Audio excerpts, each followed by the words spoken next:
Party జాతీయ ప్రధాన కార్యదర్శి నారా లోకేష్ బాబు గారి యువగలం పాదయాత్ర మరి ఈ రోజుతోటి ముగుస్తుంది.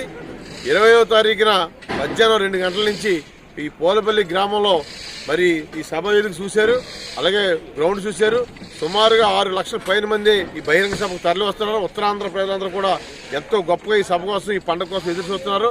దీనికి జాతీయ అధ్యక్షుడు నారా చంద్రబాబు నాయుడు గారు, నారా మరి లోకేష్ బాబు గారితో పాటు పవన్ కళ్యాణ్ గారు, అచ్చెన్నాయుడు గారు, అలాగే 170 నియోజకవర్గాల ప్రముఖులందరూ హాజరవుతారు.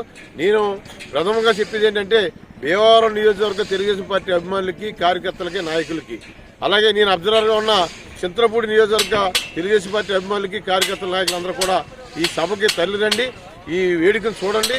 ఇక్కడ చంద్రబాబు నాయుడు గారు ఇచ్చే సందేశాన్ని అక్కడ ప్రజలకి ఇచ్చి రాబోయే రోజుల్లో 2024లో మనం క్లీన్ చీప్ చేసే విధంగా, మన అత్యధిక మెజార్టీతో గెలిచే విధంగా మిత్రపక్షాల్లో రాబోయే రోజుల్లో తెలుగుదేశం పార్టీ ప్రభుత్వంలో నారా చంద్రబాబు నాయుడు ముఖ్యమంత్రిగా భీమవరం నియోజకవర్గం కానీ, చంద్రపూడి నియోజకవర్గంలో కానీ మనందరం కూడా మనం అక్కడ ప్రజలకు న్యాయం చేసే విధంగా, అక్కడ సమస్య తీరే విధంగా కార్యక్రమాలు చేయాలి. కాబట్టి ఈ సభకి అందరూ కూడా తరలి రావాలని చెప్పి అక్కడ చాలా మరి అభిమానులు ఎక్కువ మంది ఉన్నారు, అలాగే నాయకులు ఉన్నారు.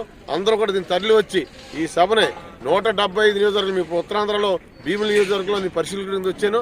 ఏ గ్రామం వెళ్ళినా సరే తండోపు తండాలుగా రేపు మీటింగ్ ఏ రకంగా మనం వెళ్ళాలి, ఆ సభను చూడాలని చెప్పేసి ఉన్నారు.